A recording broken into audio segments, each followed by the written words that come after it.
Welcome. Salutations. What's crack-a-lackin'? Anyway, I'm Ashley. And I'm Sierra. And this is your Weekly Dose of Wicked.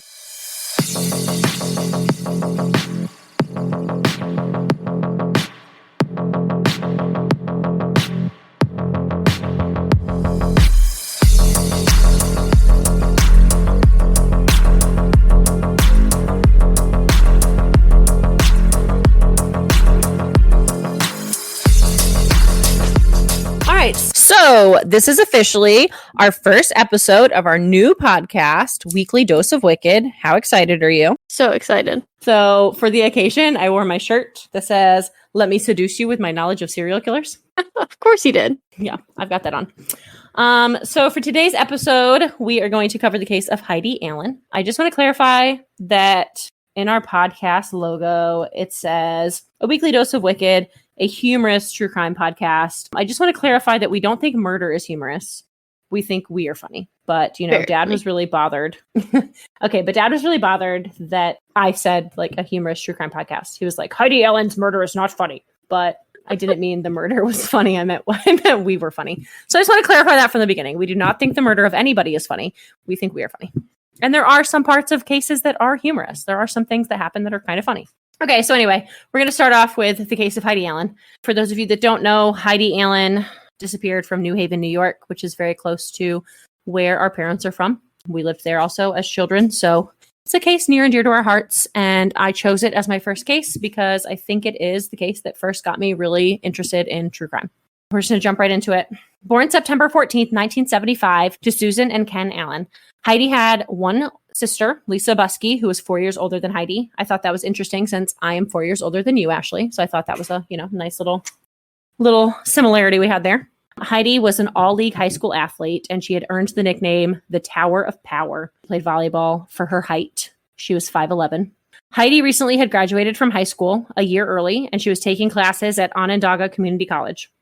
She was majoring in human services and had put out over 150 applications, including one to the Oswego County District Attorney's Office. Heidi wanted to use her degree to either go into counseling or teaching. She listed multiple volunteer positions on her resume, one of which was counseling students at Mexico Elementary School. So when I read that, I thought it was really weird that like a high school student was counseling students at the elementary school. But then I remembered when I was in middle school, they used to let me teach them to read at Mexico Elementary. And they also let me, work in the office. So I guess it wasn't really that weird. I remember that. And me and all my friends thought about how nerdy you were. I was nerdy, but that's fine. Anyway, so Heidi's remembered as always putting her family first. Her sister Lisa said that Heidi absolutely cherished her family. She also said that Heidi had an infectious smile and would always put others before herself. She's also described as being smart and sassy. Heidi began working at the D&W convenience store at the intersection of State Routes 104 and 104B in New Haven when she was just 15 years old. She saved up money to buy her first car. When she wanted a perm or contact lenses, she paid for that herself. It was a great job for her to have. It was close to her house, and also the owners, Christine and Matt Duell, were family friends. Unfortunately, this would become the scene of Heidi's disappearance. On April 3rd, 1994, it was a cold, snowy day in the small town of New Haven, New York. Most of the town was spending their morning getting ready for a lovely Easter Sunday, unaware that their small town was about to become a whirlwind of fear and chaos. Heidi went into the D&W early that morning, and her longtime boyfriend, Brett Law, actually met her there, which apparently he did often. I had that he drove her there because that's what I thought happened. That's what a couple of people said, but her car was at the gas station. So he must have just met her there. He said he would go there and stay with her until it picked up business for her safety. He was worried about her being there by herself. So he stayed there with her until about 6:30, until he felt comfortable leaving her alone. Sometime between 7:42 and 7:55 a.m., Heidi Allen, 18, disappeared without a trace. It's a really small window of time, which I think is really interesting. I also think it's interesting. I also think it's interesting because based on the evidence, it's actually an even smaller window of time than that. So at 7:42 a.m., there's a receipt of the last transaction at the till. But between 7:42 and 7:55, other customers came into the D&W. There's evidence of that because there's no receipts, but on the counter, there's like little stacks of money where like people had come in to buy things and there was no clerk there. And so they had like left cash as an act of good faith for like the things that they were getting from the store. I don't know if there were 2 or 3 stacks, but like there was multiple stacks of money. So that means that other customers came in between 7:42 and 7:55. So just before 7:55, a customer came into the D&W and not being able to find the clerk, he went outside. It just so happened at that exact moment that a deputy was driving by. So he waved him down, and this deputy was Deputy Curtis, and he notified dispatch at 7:55 a.m. So it was a matter of literally 13 minutes from the time that Heidi closed out her last transaction. Multiple people came in when she was gone, and then they got dispatched. Like, I mean, it was 13 minutes, which I think is crazy. Like, that's a really tiny window. The deputy was concerned because there was no sign of Heidi, but her purse was still behind the counter. Why do you look so confused? It's just my face. I'm listening. Okay. Well, I just wanted to make sure that you didn't have something to ask because you just looked really confused. Okay. So the deputy was concerned because there was no sign of Heidi, but her purse was still behind the counter. Her car keys were sitting on the counter, and her red station wagon was parked outside of the building. The Oswego County Sheriff's Department also took note pretty immediately that the register was untouched. There was no money missing, so it wasn't a robbery. Pretty quickly, they were able to get their ball rolling on this disappearance.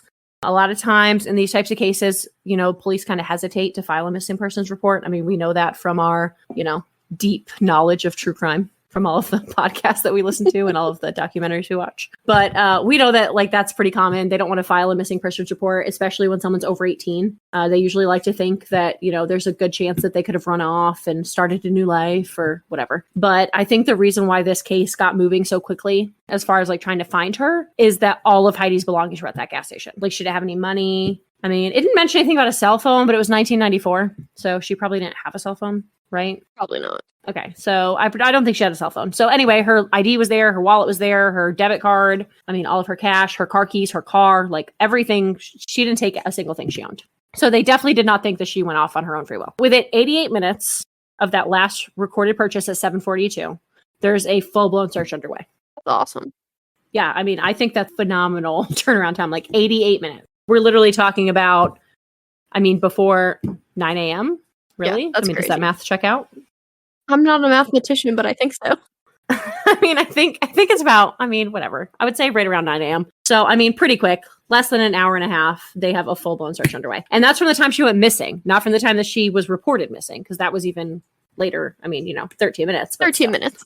They were on it as far as that goes. They already started reporting this on the news.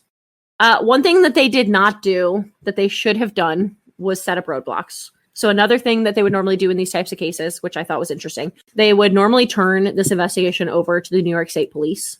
The New York State Police obviously have a lot more resources and they're better equipped to handle this type of crime. But it seemed that there was some sort of a grudge between head sheriff Charles Nellis and state police trooper Jack Doyle. So for this reason, the Oswego County Sheriff's Department did not allow the New York State Police to take over. Pretty quickly after the news aired about Heidi, leads start coming in. Really, really quickly, actually. What the police needed to figure out was who that last transaction was at 7:42. And they actually didn't have to wait very long at all to figure that out. So the 7th person to call in with a tip was Richard Thibodeau. He had called because he'd come into the D&W that morning to buy cigarettes. His receipt was timestamped for 7:42. And he was the last known person to see Heidi Allen alive. From the get-go, Richard was, super cooperative with police. He told them, he just wanted to help. He gave a statement almost immediately. He was really upfront with why he was at the D&W that morning. He said he had woke up early. And again, it was Easter Sunday, so he'd woken up early. And he was really just jonesing for a ciggy. His pack was empty, so he checked his girlfriend's pack.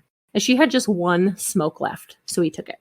But knowing that when she woke up, she was going to be pissed, he ran on down to the D&W to grab 2 more packs, and then he returned home. Once home, they got ready for the day. And by 8:35, they were driving back by the D&W, which was now swarming with police, to go to his girlfriend's parents' house to celebrate Easter. So based off of his story, he went to the gas station, got there 7:42. He checked out by 8:35. So less than an hour later, he had already went home, gotten his girlfriend, himself, and also she had multiple children. They had all gotten ready, and they were driving back by the D&W. So once he got to his girlfriend's parents' house, he saw on the news about Heidi missing from the D&W. So at first, he was actually a little hesitant to call because he didn't really think that he had anything pertinent to tell him. He had literally just went in there and bought some cigarettes. But after his girlfriend's mother urged him, he ended up calling the Oswego County Sheriff's Department and just let him know what he knew, that he had been there buying cigarettes. He had no idea that he was the last person to see her. So it's also worth mentioning that he had made note of a red sports car that was at the D&W the same time he was. And that customer checked out at 7:41 and was parked in the parking lot right in front of him. These two guys were here at the same time. To me, it seems like, that doesn't really give much time. Like, he couldn't have been there very long, There's literally a minute in between transactions. On Easter Sunday, Robert Aubrey, who's an investigator with the New York State Police, heard about Heidi's disappearance. So he actually notified the Oswego County Sheriff's Department about a body that was actually found on the same day in Agawam, Massachusetts. How far away is that? I actually looked that up because I thought you would ask me that. And it was like 4.5 hours. So Not terribly far. So initially my thought here, like I had told you, like I actually sent you pictures of these two girls. That's what I sent you. And I was like, hey, what do you think of these girls? Like, or these women, I should say. What do you think of these women? Don't they kind of look similar? And you were like, yeah, they had similar cheekbones. They both had curly hair. They were both, Caucasian females. They had similar smiles, similar eyes. Like I definitely saw a lot of similarities between them. So my first thought was like, ooh, truck driver, highway killer, like pulling off the interstate, taking girls from gas stations. That was my first thought. Right. That's what I thought. So they were about 4.5 hours away. And again, this was another girl. And what's interesting is she went missing from a convenience store. Her name was Lisa Ziegler, and she'd been missing since April 15th of 1992. So we're looking at April 3rd of 1994, and this other girl goes missing April 15th of 1992. So, I was like on board for a truck driver, serial killer, snatching girls from gas stations. Would make sense. Yeah. Lisa was 24, Heidi was 18. Lisa was also a teacher. She was working at the gas station because, teachers don't get paid enough. And so she needed some extra money. And Heidi was an aspiring teacher. So another fun fact is that Agawam, Massachusetts is also the hometown of Richard and Gary Thibodeau. So Richard Thibodeau, that guy, that dude from the gas station at 7:42 a.m. Now we got girls disappearing from his hometown. Crazy. Okay, so over the next few days, others came forward with tips, and the Oswego County Sheriff's Department continued their investigation and search for Heidi. In the days following Heidi's disappearance, the driver of the red sports car actually came forward. He told police that he'd been at the D&W that morning and remembered seeing Richard in the store, but he also remembered seeing someone sitting in Richard's van waiting for him. So Richard never mentioned having anyone with him. And by this point, he'd given multiple statements to the police. Each time, his story remained consistent. But this guy recalls there was somebody in the passenger seat of Richard's van. Now, I'm just going to play devil's advocate here. It was snowing that day. And from snow in upstate New York, especially that area, I don't know that he could have seen in the passenger seat of Gary's van. You can't see shit. Right. I don't know what you're thinking, but I don't know. I don't know that I'm not saying like he lied, but I'm just saying he could have been mistaken.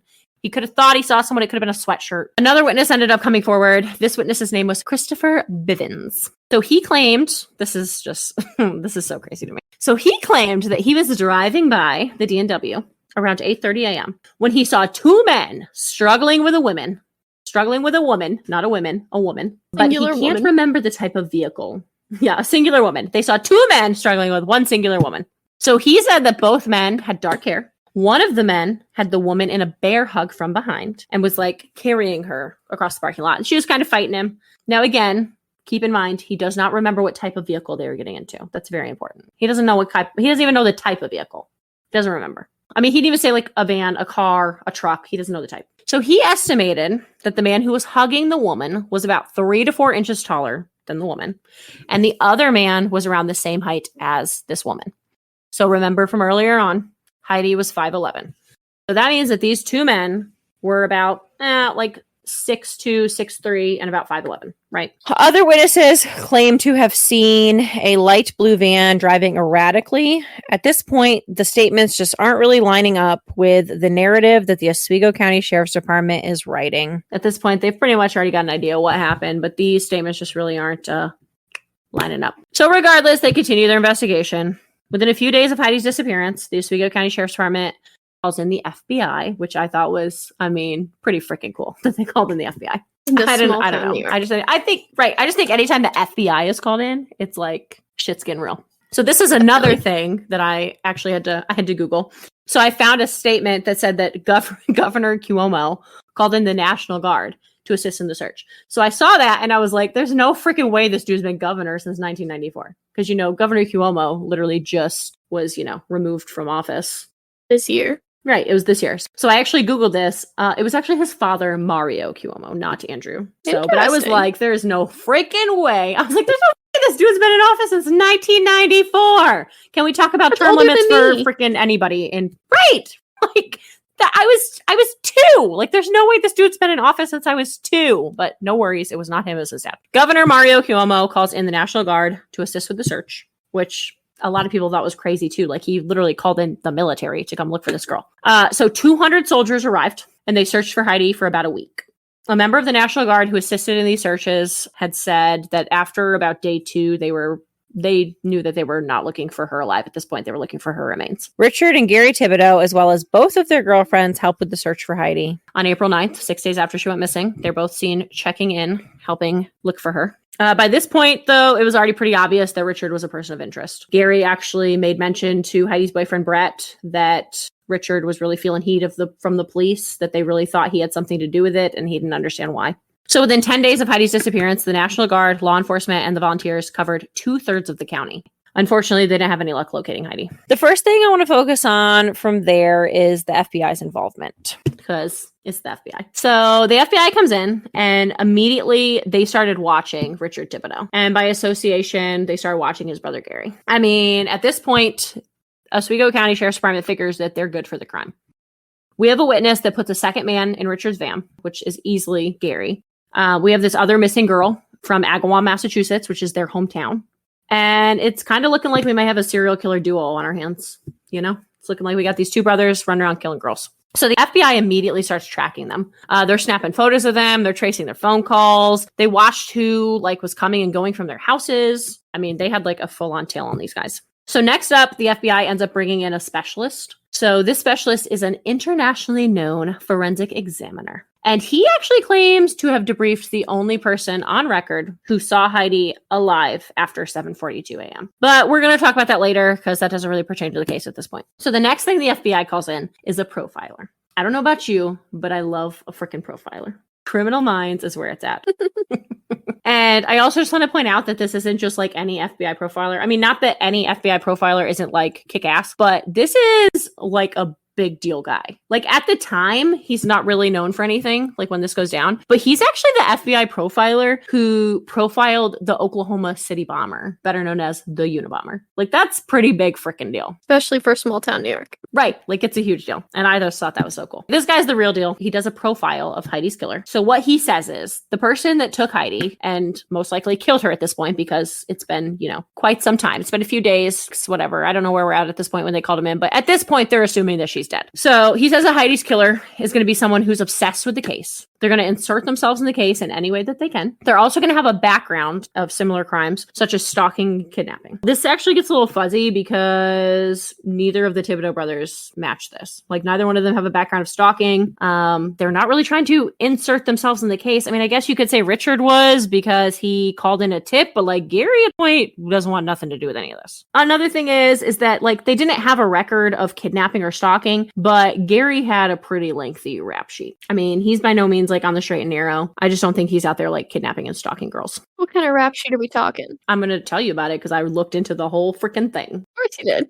I pretty much just took I read a book, which I probably should have mentioned in the beginning because that's what I should have done as a good podcaster, by Lisa Peebles, which is this really cool lady. So it was actually released last year and it's called Scrap, Justice and a Teen Informant. And so in that book, it actually takes a pretty good dive into Richard and Gary's early life. And I really just wanted to touch on it because it's kind of crazy. So Richard Thibodeau and his 2 sisters, Joanne and Judy, were both born to Florence and Paul Thibodeau. From this point on, I'm going to refer to Florence as Flo. So in 1950, Richard's 4 and good old Flo and Paul split up. So Flo is working at a chicken processing plant and she decides that it's a lot of work to try and raise 3 kids by herself on salary of a lady working at a chicken processing plant. So what do you think Flo does? You find a new man. No. Flo does what any good mother in this situation would do. She actually took her 3 kids to a local Catholic orphanage and just dropped them off there. Yes. Mom of the year. In the years following their breakup, Flo and Paul actually end up rekindling their romance and they welcome little Gary into their family. So he is the youngest Thibodeau. At this point, the other kids are still in that orphanage. So I'm not really sure why Gary was so special that they, had him and kept him, but they never put him in an orphanage. So Flo and Paul actually decide to split up again. Flo does end up remarrying eventually. So, that is what she probably, should have done in the beginning, I guess, is try to find a new man. I mean, it is 1950, so she really needed a man to support her. So Flo ends up remarrying John Bovin. I don't know if I've said that right, but it's Boivin. So I'm going to go with Bovin. So at this point, it's been 7 years since she dropped Richard and his two sisters off at the orphanage. And so she decides to go back there, and the orphanage just gives her kids back. So she just takes them on home with her. Good orphanage. Yeah, I mean, I don't know. It's kind of crazy, but whatever. So with Flo's marriage to John also came two stepbrothers. And I really just added this in because it was funny. This really has nothing to do with anything, but there's two stepbrothers, John Jr. and Henry. Flo continued to work at the chicken processing plant. There we go. I'm back. Look at that. My computer died because I'm a dumbass. All right. Anyway, I just want to clarify. I had my computer plugged in. The plug did not work. All right. So Flo continued to work at the chicken processing plant. And the reason why we know this is because Richard remembers that they would eat chicken 7 days a week. But it was okay because Henry, his stepbrother, was a great cook, and he could even make shit taste good. And how would he know that? I don't know, but that was his quote. In 1962, Richard is 16, and he decides to leave Massachusetts, the hometown Agawam that they're from. So just to clarify, he left Agawam, Massachusetts in 1962. It's not like he left there in, 1992 when this girl went missing. He left in 1962. At 16, he decides to leave Agawam, Massachusetts, and he heads up to Oswego County, New York, where his sister Joanne now lives. Richard starts a good life for himself, and he stays out of trouble. Now, Gary took an alternate route. So this is where we're going to go into Gary's background, which you wanted, and I know you did. Yes, thank you. You're welcome. Gary stole a car when he was 13. He ended up in reform school. Now, I don't know how factual this is, but it was in that book I read. So, I mean, I'm going to say that, it was probably just a story he told. Gary claims that when he was in reform school, he was a talker, and the teachers there, and they just really trusted him. So what they would do is they would leave, and they would tell Gary just to go ahead and teach the class. And they would pay him with half-smoked cigarettes, and they would just leave him by the classroom window so he could have a little smoke while he was teaching the class. Because he was trustworthy at 13. Right, after he just stolen a car and was in reform school, but whatever. Okay. So anyway, Gary gets out of reform school. He heads back to the public school system. He ends up dropping out in 11th grade, though. At this point, it really just seemed like he was really in jail more than he was at home. And he was so close. I know, right? 11th grade. Like, why would you go to school for 12 years just to drop out? Like, he only had 1 year left. I mean, I never said he was a smart man. 1970, he's convicted of breaking and entering, and he gets sentenced to 3 months in jail. 6 months later, he's convicted of larceny and harboring a fugitive, and he gets 3 more months. So shortly after that release, he decides that he's going to go join his brother in Oswego County, New York. Going to get on out of Agawam. So again, he left Massachusetts in 1970 to go to Oswego, New York. Fast forward to 1972, Richard and Gary, they have rekindled their brotherly romance, and they're out enjoying a night on the town, drinking, having a good time. And they end up meeting this man who really took a liking to them. He thought that they were just, the bee's knees, cool guys. So he starts buying them pitchers and pitchers of beer. And by the end of the night, they are extremely intoxicated, and they have signed up to join the military. Good decisions. So it turns out, that this guy that was buying him all this beer was actually a recruiter with the military. So it was all a ploy to get them to sign up, which I think should be illegal. Definitely should be illegal. It probably is illegal, but whatever. I don't think you can sign up for the military when you're drunk, but I don't know. What do I know? You can't get a tattoo when you're drunk. You can sign up for the military drunk. Right. So at this point, Richard's 27 and Gary is 20. They ended up spending 6 years in the service. Richard did his best to watch over Gary. But Gary just continued to be a pain right in the ass. As most younger siblings are. Yes, true stories. So he actually went AWOL 11 times in 6 years and was actually missing for 455 days. What a good service member.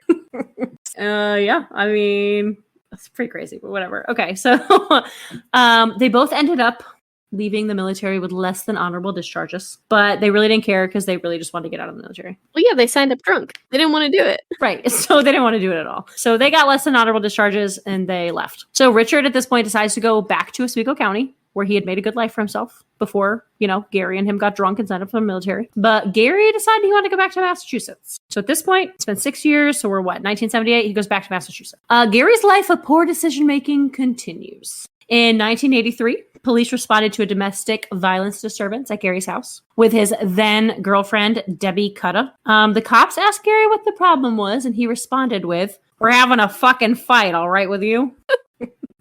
He then shoved an officer. So he was then convicted of assault and battery on a police officer. And you want to know how much time in jail he got for that? 3 months. No, he got 6 months this time. So after that stint in prison, Gary gets out in 6 months. I just think it's kind of crazy, these short pieces of prison time he has. I feel like normally you go to prison for a little bit longer than that, but I've never been to prison. I don't plan to, so I don't know. Anyway, Gary gets out. He gets back with Deborah. After that, though, he quickly moves on to Tina. Tina has this friend, Sharon, and Gary really doesn't like her. So he distinctly remembers asking his girlfriend, Tina, doesn't your fat friend ever shut her fat fucking mouth? Stand up, dude. Yeah. So actually, it wasn't long after that Gary and Sharon started dating. Clearly, he didn't mind her mouth being open all that much. So Gary Thibodeau and Sharon Raposa both like to party. They like to do drugs and they like to sell cocaine. But actually, they are not selling cocaine. They're actually selling baking soda. Nice. As if it were cocaine. Kind of like cocaine I like to do. Yeah. So they actually end up being held at gunpoint in a hotel room because they've been selling baking soda in place of cocaine. So after this incident, they decide that they want a fresh start. They don't want to be held at gunpoint in hotels anymore. So they moved to, do you want to guess where they moved? Back to Oswego. Yeah, they went to Oswego County, New York. I knew you'd get that one. I knew you were a quick one. So at this point, don't flip me off from the camera, Ashley. So at this point, Richard is happy and established in Oswego County. And he's working with his sister Joanne's husband, Jack Barlow. So Gary and Sharon relocate and they end up falling in love with the small town feel. Gary, at this point, had been in a work accident where he'd fallen and he'd really messed up his feet. He'd blown out his heels and also had lost multiple toes. So he ended up receiving a payout for that incident from like workers' comp or whatever, the company. And they were able to use that money to buy a house in Oswego County. They actually bought a house. I think it was in Mexico, New York. So we're going to fast forward a little bit. At this point, we're in 1994. Gary and Sharon are established in Oswego County now. The furnace in their house blows out. It explodes. So they have to vacate the house and have repairs done. So they go and stay at, drumroll, Beck's Hotel in Mexico, New York. Like, people know what that is. Thought that was fun. They don't, but we do, and I just thought it was fun. Beck's is adorable. I wish someone would reopen it, but whatever. Anyway, it's there that Gary actually meets Heidi for the first time.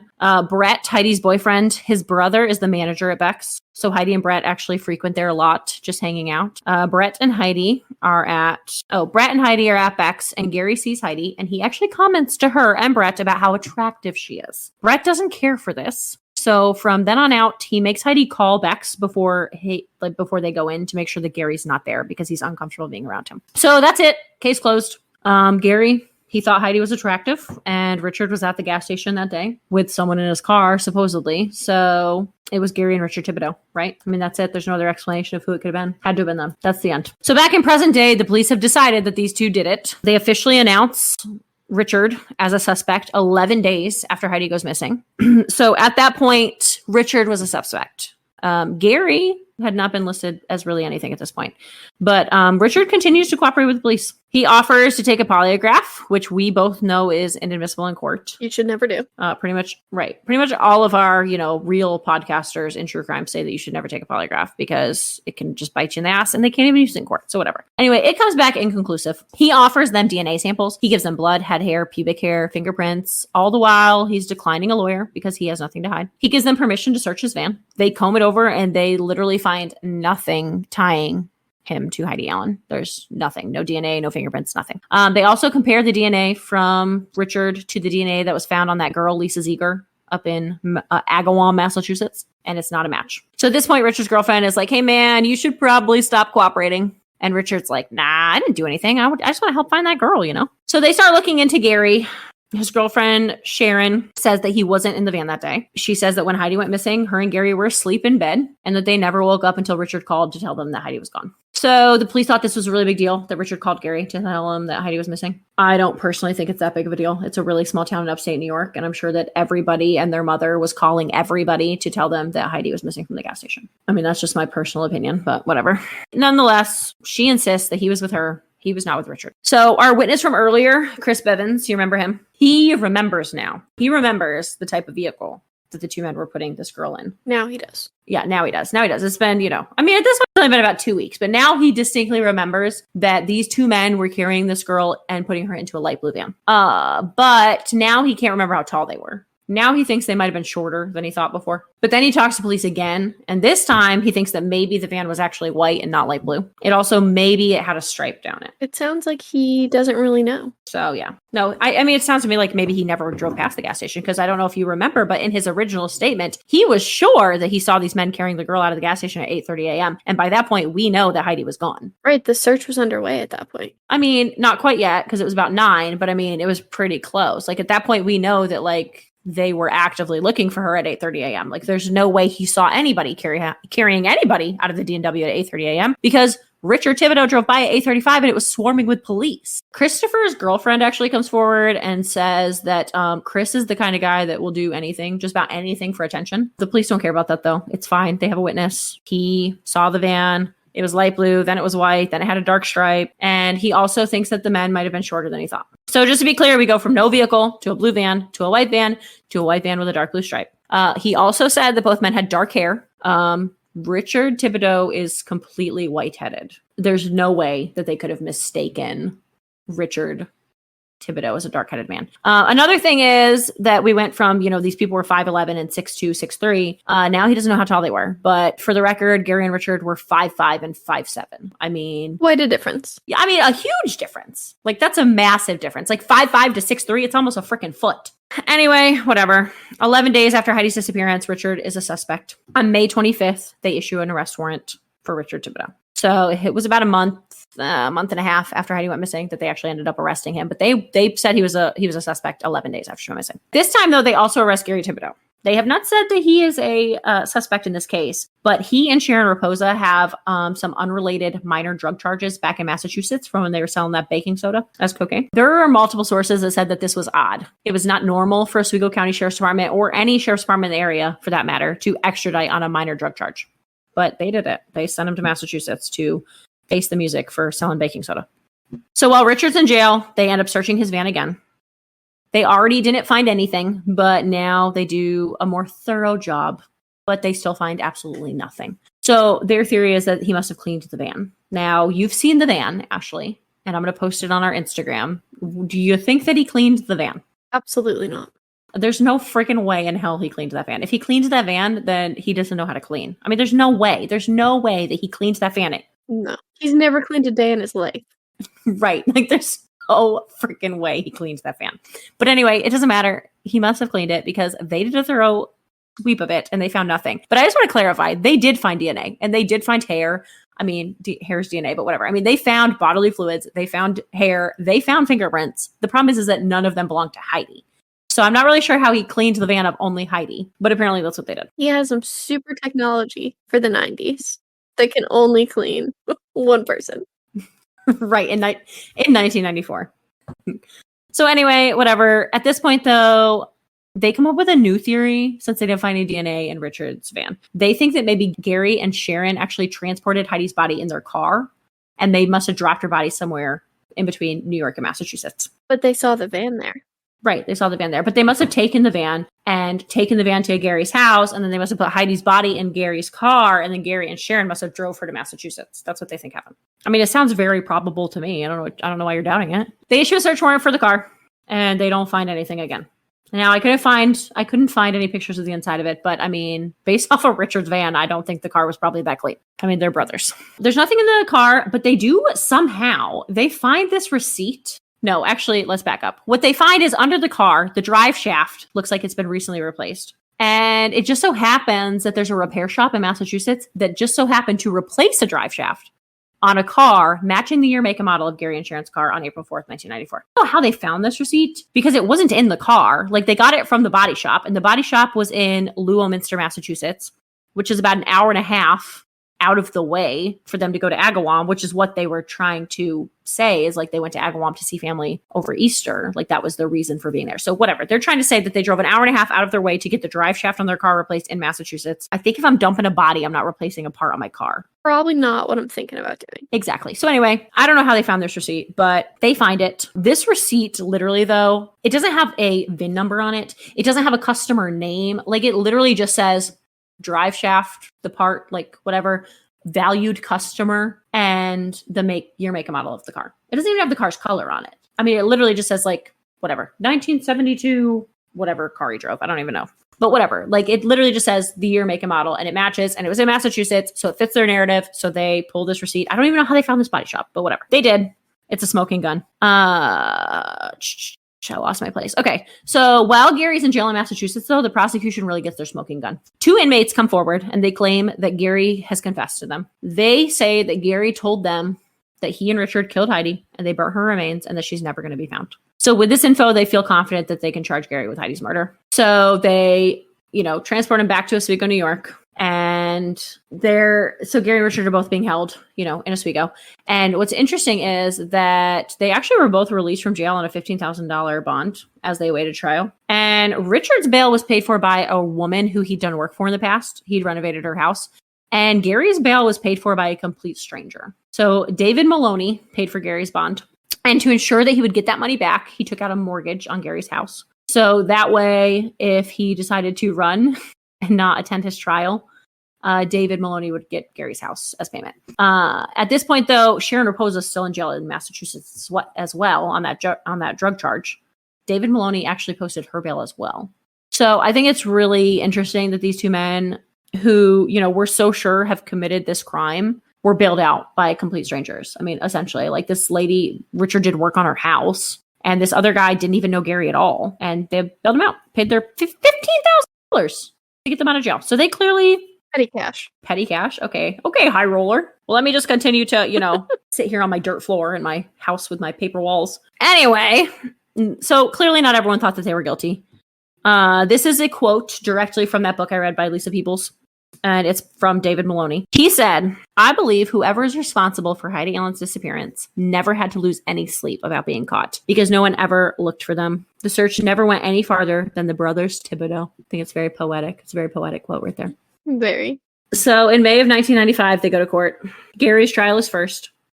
So the trial starts, and prosecutor Donald Dodd, he's a fun guy. He starts off by letting the jury know that there wouldn't be anything covered as far as a motive. They didn't have a motive. He also went ahead and let the jury know that there was no physical evidence, but it didn't matter. He told them that they would hear testimony from Gary's neighbors about seeing Richard at Gary's house that dreadful Easter Sunday.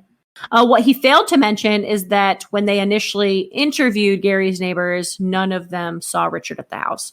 But magically, after a few months and these two being arrested and, like the news, different articles, different news stations, reporting that these two had done it, they all of a sudden they had a recollection that Richard was at Gary's house that day. So the first person who was called to the stand was Heidi's boyfriend, Brett.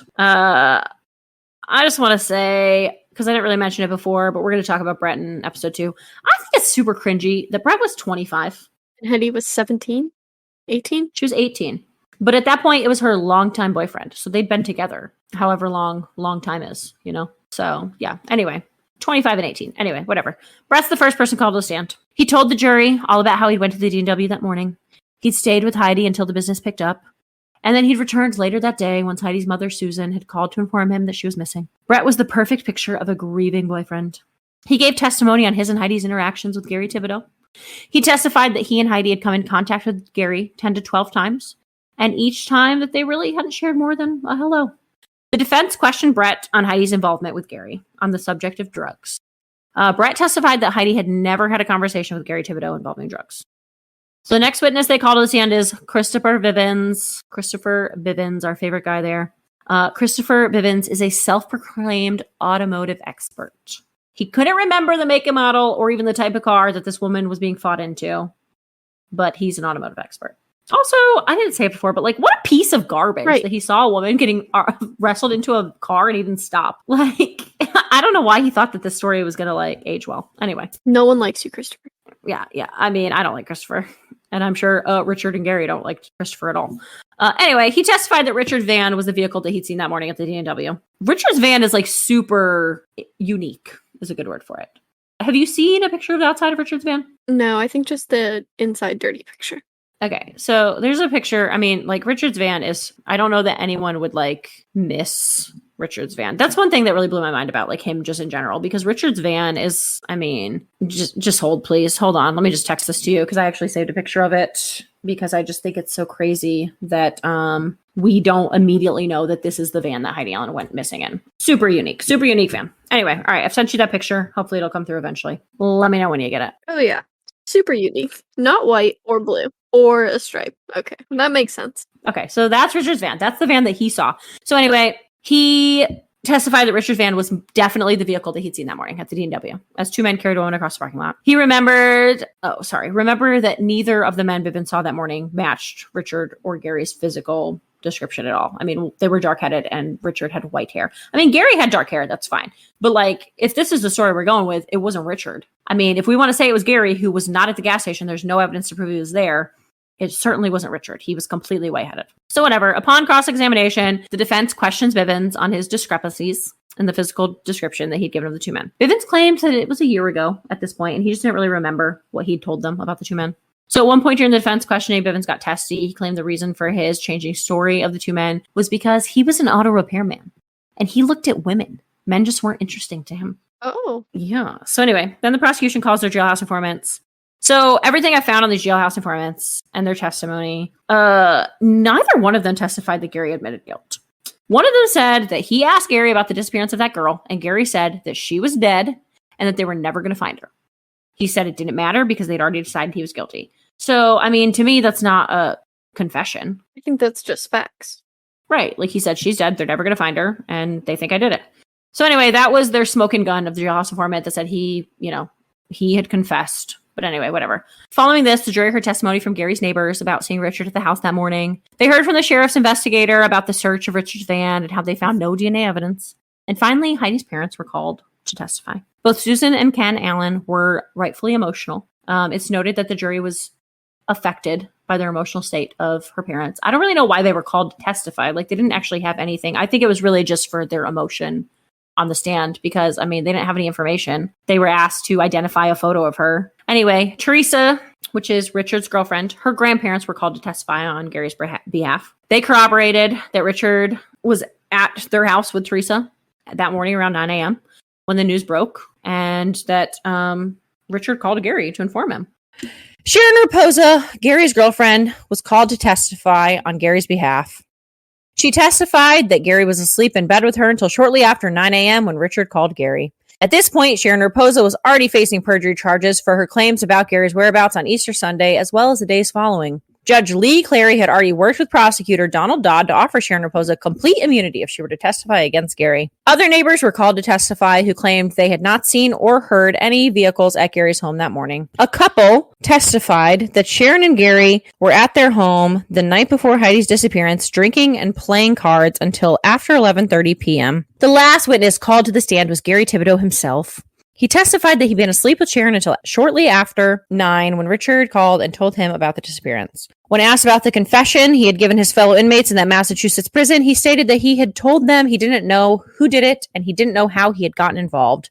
He was questioned about his run-ins with Heidi, and he told the jury that he'd met Heidi, and he even told them the first time at Beck's Motel, he had commented on how attractive she was. When asked about his neighbors who were so certain that they had seen Richard's van at Gary's house that morning, Gary said they were simply mistaken. It had been a year and he and his brother had been together many Sundays. He said that they were just simply mistaken about that particular Sunday and he had not seen his brother that day. The jury deliberated for less than 4 hours. They sent out 50 notes to have testimony read back to them. And with no physical evidence, we're literally just relying strictly on 2 jailhouse snitches, a man who changed his story numerous times, and a handful of wishy-washy neighbors. The jury found Gary Thibodeau guilty of Heidi Allen's murder. Gary is given the max sentence of 25 years to life and is not eligible for parole until 2019. Prosecutors were certain that with Gary behind bars, his friends and family would come forward and tell them what had happened to Heidi, but that didn't happen. Donald Dodd was also hopeful that Gary would now turn on his own brother in hopes of a deal to lessen his conviction. And Gary said in interviews that if he had information to give them that would exonerate him, even if it was about Richard committing the crime, that he would turn on him in a heartbeat. But unfortunately, he didn't have anything to tell him. So in the months following Gary's conviction, that nice lady who'd posted Richard's bail, she changed her mind. So Richard was put back in jail. Luckily, a friend was able to post his bail again and got him back out. So he could be comfortable at home as he awaited his trial, where he was certain that after Gary's conviction, he was going to be given the same verdict. I mean, they both had to be guilty, right? Otherwise, the story doesn't work. Of course. So anyway, in September of 1995, it's now time for Richard Thibodeau to go to court. So essentially, Richard's trial was identical to Gary's, with the exception of those jailhouse informants. Richard's lawyer argued that they could not use that evidence against him, since Gary was the one who apparently had confessed, and that Richard had never, confessed. He'd never said anything. He wasn't in jail with them. He had never said anything of the sort. So the judge actually sided with the defense, and they did not use that against Richard. So other than that, entirely, it was copy and paste trial. After a week of testimony, the jury deliberated for 9 hours, and they returned with a verdict. Not guilty. Richard was acquitted of all charges. During Richard's trial, they were also trying Sharon Raposa, just a few towns over, still in Oswego County. They were charging her with perjury, claiming that she had lied about Gary's alibi, and she'd also lied about them not going to Massachusetts because, they must have dumped her body when they were going to Massachusetts to get that drive shaft on the car changed. But unfortunately for prosecution, there's an entire paper trail proving that Sharon Raposa and Gary Thibodeau did not go to Massachusetts. They did not get the drive shaft on that car replaced the day after Heidi disappeared because they were in town. They were in Mexico, New York, that is, not, Mexico down south. They have bank statements showing that they went to the bank and deposited cash. They have bill statements showing that they paid bills in person. Oswego County Sheriff actually testified that he had driven by Gary and Sharon's house on April 4th and their car was in the driveway. So there's no way that they did that. So anyway, Sharon's acquitted of perjury charges. They've decided that she didn't lie. And yet here Gary sits in jail with a max sentence of 25 years. Which is insane to me. I mean, it doesn't work without Sharon and Richard's involvement. Right, the whole case falls apart. The entire case falls apart, like you said. So he actually exhausted all of his appeal opportunities by 2007. Over the years, there is some new evidence that had been brought forward. They never found a body, and they also never found any DNA. But I mean, I think that there was enough brought forward to at least cast reasonable doubt against Gary's conviction. I mean, they took it to multiple local judges, like, the appellate court to do an appeal, and it was denied. They actually took it on a federal level to the New York State Supreme Court, and a federal judge denied it. Every time they claimed there was substantial evidence against Gary, but I just don't see any substantial evidence against him. No.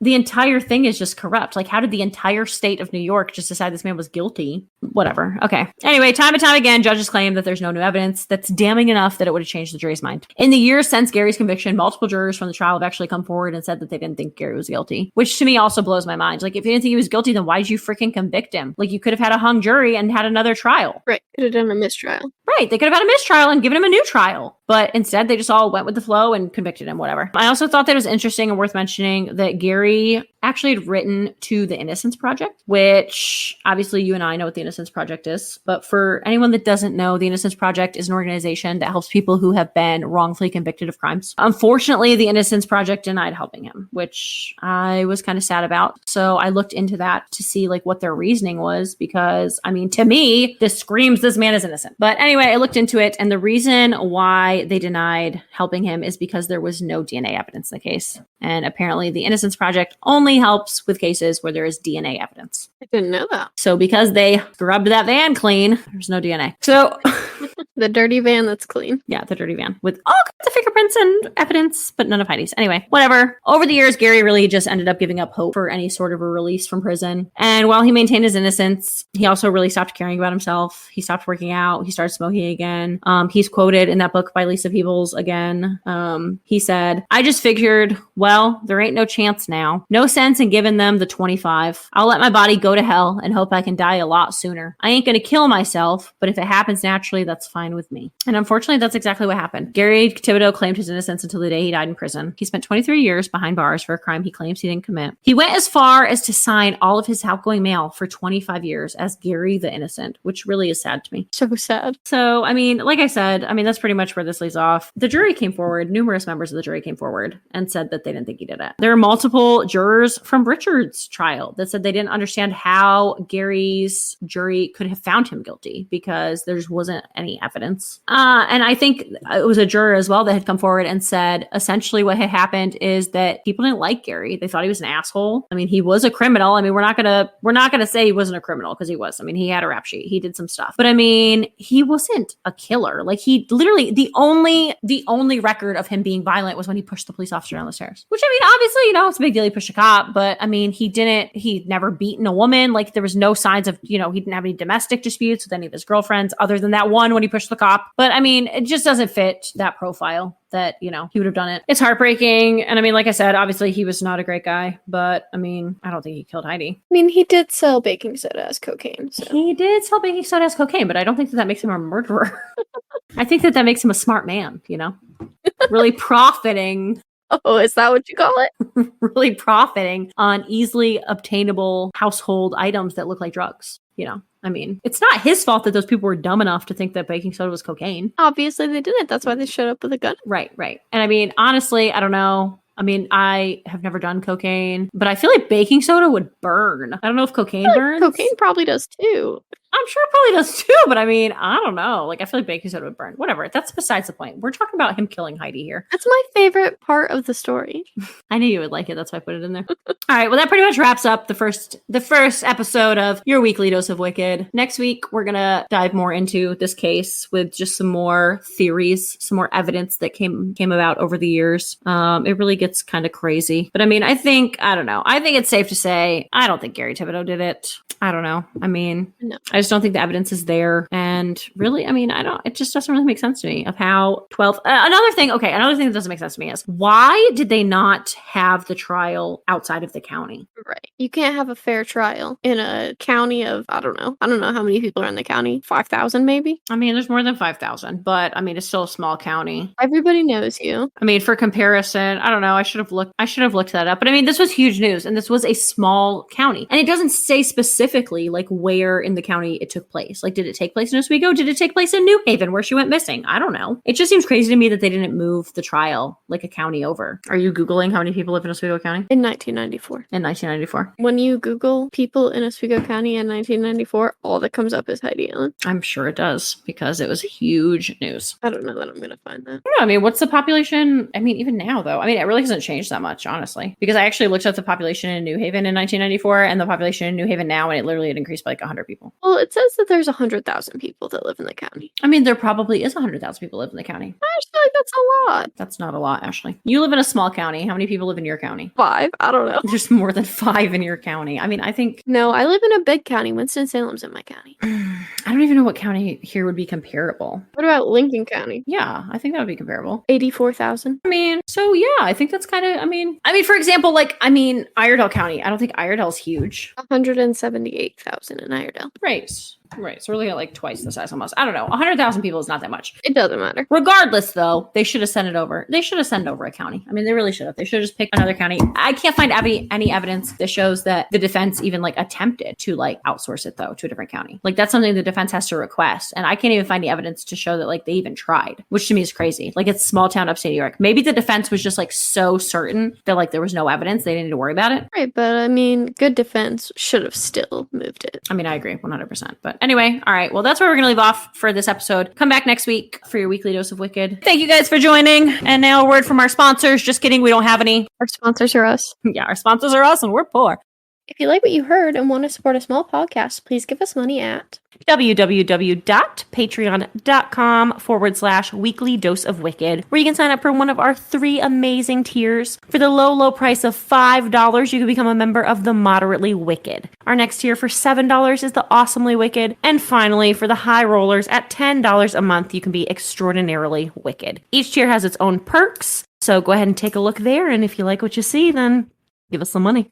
Feel free to give us a follow on Instagram at weekly_dose_of_wicked. Or you can just search Weekly Dose of Wicked and it literally pops up because we're the only ones. For a direct feed of our podcast, please go to www.weeklydosofwicked.buzzsprout.com. Currently, our podcast is available on the only places that will take us, which is only Apple Podcasts and Spotify for the time being, and that's also the only places we know where to upload to. Make sure to come back next Wednesday for your Weekly Dose of Wicked. But